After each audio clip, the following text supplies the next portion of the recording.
Welcome back to week three. Today we are going to be discussing a new Google tool to the boot camp, and that is Google Scholar.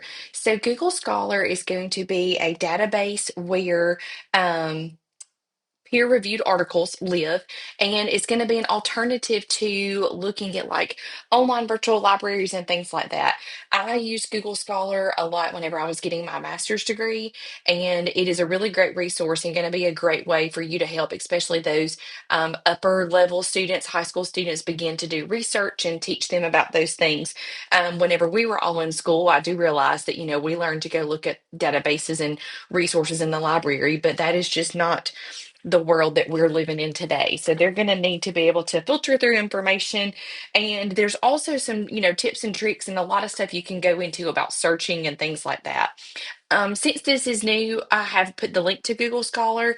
And then I also found this guide that is going to kind of go in depth for everything for Google Scholar, since I'm just going to kind of do a quick overview for us today for the boot camp. So, our goals for Google Scholar is to be able to learn what it is and how it's used, search by author, date, and related. So, I'm just going to jump right over to Google Scholar.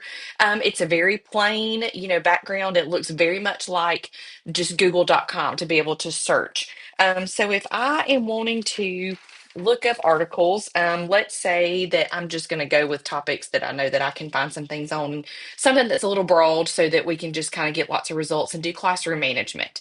So immediately I have lots of results that come up.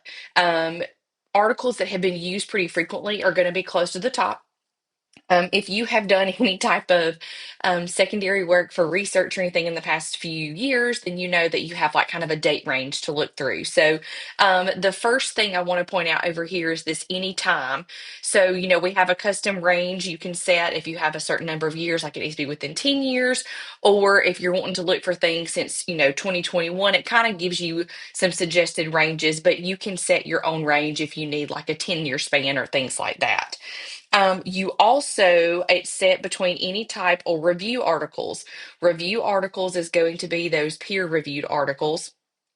Um, One thing that I will say about Google Classroom, I'm going to click on this one and hope that this works. I'm not about to have to retract what I said. Typically, with Google Scholar, I have been able in the past to get copies of the articles. Again, if you've done research within the past 2 or 3 years, a lot of these things you have to have. Subscriptions to. So this one right here, I look for a lot of things that have a PDF download. So this was written in March of 2021. It has that simple, I'm going to back out, PDF. It lets us know what kind of file type it is, or if it is a website from an online library. So again, that can kind of help students be guided to the types of results they want to have. You can discuss those different things that you have to have subscriptions to as well.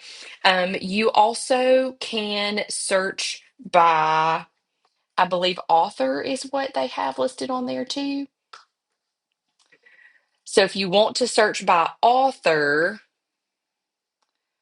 then we are going to do advanced search and return articles authored by. So that will take a little bit of you have to kind of think about what you want to look for, and that's in one more click instead of just a general search. But if you were wanting to look for things from a certain author, that is going to be from those 3 lines, and then to do advanced search.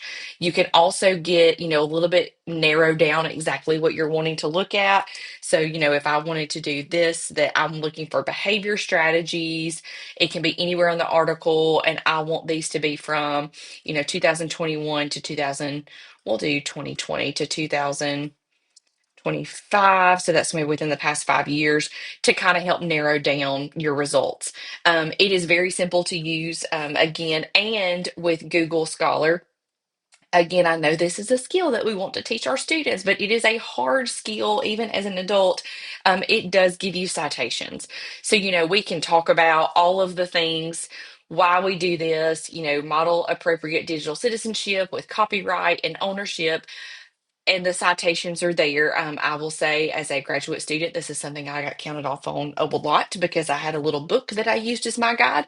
But if I did have Google Scholar, I did copy the APA citation. So it is there for the students to be able to use. So you can talk about how to do it, but it is going to be there for them too, so that they are focused on creating appropriate content and getting a rich, train of thought together instead of the nitty gritty of the citations. So it is not super complex, short video, but hopefully you can help students learn how to use Google Scholar and you may even need it yourself.